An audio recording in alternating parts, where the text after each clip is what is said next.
नमस्कार दोस्तों, इस वक्त मैं सांचौर के पीरों की जाड़ आया हुआ हूं। आपको बता दें, ये एक अपने आप के अंदर चमत्कारी जगह है और विशेष बात ये है कि यहाँ पर हिंदू, मुस्लिम, सिख, ईसाई सभी धर्मों के लोग आते हैं और ऐसा माना जाता है कि यहाँ आने के बाद में उसके जीवन का जितना भी कष्ट होता है वो दूर हो जाता है। और हमने यहाँ पर आँखों के सामने भी लाइव चमत्कार देखा है और कई साल पुराना, यहाँ पर हज़ारों साल पुराना एक बहुत बड़ा विशाल चमत्कारी वृक्ष है जिसका बहुत फैलाव भी है। जिस तरीके से देखा जाए तो यहाँ पर हमारे साथ में मौलवी साहब है जो संपूर्ण जानकारी इस जाल के वृक्ष को लेकर, किस तरीके का जाल है और आखिरकार ये इतनी चमत्कारी जगह क्यों है, और सबसे महत्वपूर्ण बात ये है कि जिस तरीके से यहाँ पर हिंदू, मुस्लिम, सिख, ईसाई सभी धर्मों के यहाँ पर लोग आते हैं।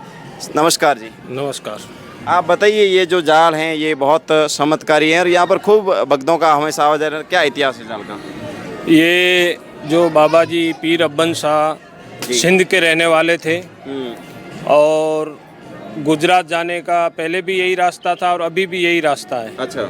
इधर पास में दोनों तरफ, उधर थराद से और इधर ये दानेरा से गुजरात जाने का। हाँ। तो ऊँट घोड़ों में आपकी सवारी थी। अच्छा। और सिंध आपका वतन था। अच्छा। वहाँ से ये आ रहे थे यहाँ। जब यहाँ रात हो गई तो इन्होंने यहाँ ठहराव किया, रुकाव किया, रात को विश्राम किया। अच्छा। और रात भर इन्होंने माला की और सुबह में ये जाल के जो पेड़ थे उनकी डाली तोड़ी, क्योंकि ये जंगल था। गांव तो अभी भी 2 किलोमीटर दूर है, प्रतापुरा। तो आपने वो दातुन किया। अच्छा। और फिर दातुन यहाँ पे गाड़ दिया। अच्छा। जो ये जाल का वृक्ष है ये आपके दातुन का पेड़ है। अच्छा। और फिर गाड़ के फिर आगे गुजरात में, यहाँ से गुजरात 10 किलोमीटर दूर है, तो आगे गुजरात में अपने सेवकों में, अच्छा, मुरीदों में चले गए। और वहाँ जाके कुछ अरसा बाद जो आपके साथ में शिष्य थे उनको भेजा कि अपने जंगल में जहाँ रुके थे। अच्छा। और जो मैंने दातुन लगाया है वो देख के आओ, उसके कोंपल निकले कि नहीं, पत्ते निकले कि नहीं। फिर वो देख के गए कि उसके कोंपल निकले। फिर आप अपने अनुयायियों में, मुरीदों में, सेवकों में घूमते हुए फिर आए और इसी जंगल में आपने डेरा डाला। अच्छा। और फिर आपने यहीं समाधि ली, जिससे ये जगह का नाम हो गया पीर की जाल। अच्छा। जो तकरीबन ये 500 साल पुरानी है। अच्छा, 500 साल पुरानी जी। अच्छा, बात करें तो यहाँ पर सबसे बड़ा एक उदाहरण देखा जाए, हिंदू, मुस्लिम, सिख, ईसाई सभी धर्मों के लोग आते हैं। ये एक बहुत बड़ी अनूठी यहाँ पर चीज़ देखने को मिली। जी बिल्कुल, यहाँ पर बिल्कुल सभी धर्मों के तो आते हैं, लेकिन कहा जाए तो 80% हिंदू भाई आते हैं। अच्छा। क्योंकि पश्चिमी राजस्थान और उत्तर गुजरात में यही एक ऐसी जगह है जी, जो एक हिंदू मुस्लिम एकता और गंगा जमुना तहजीब का बहुत बड़ा मरकज़ है, बहुत बड़ा स्थान है ये। अच्छा। जहाँ पे किसी तरह का कोई भेदभाव नहीं और सब अपनी मिन्नतें लेके आते हैं। अच्छा। और माथा टेक के जाते हैं, दर्शन करके जाते हैं और अपनी मुरादें पा के जाते हैं। अच्छा। यहाँ पर ये जो जितने भी कलाई हैं जो यहाँ पर बांधी हुई है, इसका क्या रहस्य है? यहाँ पर काफ़ी लोगों ने अलग अलग तरीके से यहाँ पर ये मतलब ये तो मिन्नत के धागे हैं। और दूसरा जो प्रेत आत्माओं वाले, जादू टोने वाले, जो जगह जगह घूम फिर के थक के बेचारे यहाँ आते हैं, तो यहाँ उनका ऑटोमेटिकली वो ठीक हो जाता है। जो पुराने धागे वगैरह होते हैं वो खोल के यहाँ रख देते हैं। अच्छा। तो यहाँ आने के बाद में काफ़ी महिला झूमने भी लगती है, उसका क्या कष्ट यहाँ आने के बाद दूर हो जाता है? हाँ जी, वो प्रेत आत्माओं का है, जिसको वो अपने यहाँ मारवाड़ी में ढूंढना भी कहते हैं। अच्छा। हाजिरी वगैरह आती है उसको। और फिर वो ये इसी पेड़ के वृक्ष के अंदर गिरती है ऑटोमेटिकली और फिर वो अच्छी हो जाती है। उसकी प्रेत आत्मा या जादू टोना जो कुछ भी है वो सब ठीक हो जाता है। अच्छा। अगर बात करें तो ये मुख्य जो ये जाल का वृक्ष है, यहाँ पर जितने भी भगत लोग आते हैं, क्या क्या यहाँ पर मतलब किस तरीके की मन्नत मांगनी पड़ती है, किस तरीके का होता है? यहाँ देखो, प्रसाद में तो साकर, खोपरा यानी मीठी चीज चढ़ती है। अच्छा। टोटली मिठाई, मीठी चीज ही इनकी प्रसाद है।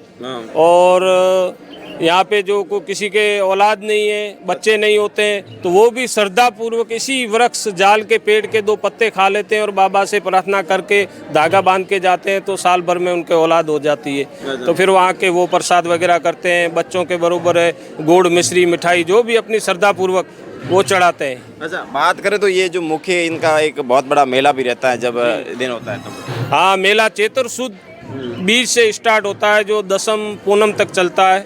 ऐसे 7 दिन का होता है। बड़ा लाखों की तादाद में श्रद्धालु आते हैं। और यहाँ पर श्रद्धालुओं के लिए रहने के लिए बड़ी सराहें बनी हुई हैं, जहाँ लाइट पानी और रहना श्रद्धालुओं के लिए फ्री है। अच्छा जी।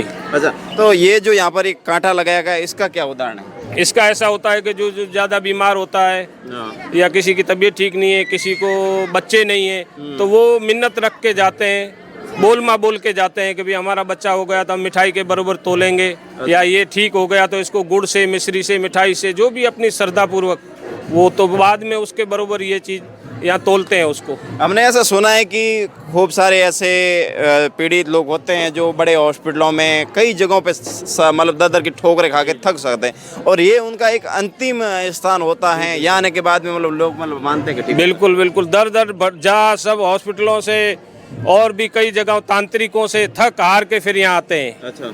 और फिर वो श्रद्धा पूर्वक यहाँ आते हैं, बैठते हैं। अच्छा। तो इनकी कृपा से, चमत्कार से वो अच्छे हो जाते हैं। बिल्कुल, देखिए यहाँ पर जिस तरीके से खूब सारी महिलाएं हैं जो झूम रही हैं, आप दर्शी देखिए जिस तरीके से 500 साल पुराना ये वृक्ष है, एक चमत्कारी जगह है, अनूठी जगह है। और जितने भी यहाँ पर देखिए, जितने भी श्रद्धालु भगत लोग आते हैं वो यहाँ के धागा बांधते हैं, और उसकी जितनी भी जो भी कोई मन्नत होती है, जो भी उसकी पीड़ा कष्ट होती है वो पूरी होती है। तो हमारे साथ में पुजारी जी यहाँ पर जितने भी जो साहब थे उन्होंने पूरी जानकारी बताई, और अपने आप के अंदर ये एक चमत्कारी जगह है। सांचौर के पास जब हम धानेरा डीसा हाईवे पे जाते हैं तो पीरों की जाल है, और ये अपने आप के अंदर एक चमत्कारी जगह है। आप देख सकते हैं किस तरीके से महिलाएं झूम रही। यहाँ आने के बाद में खूब सारे लोगों के कष्टों का निवारण हुआ है। इस तरीके की खूब सारी हमने लोगों से यहाँ पर बातें सुनी, और मौलवी साहब ने भी यहाँ पर बताया है। तमाम दर्शक एक बार वीडियो शेयर कीजिए। धन्यवाद।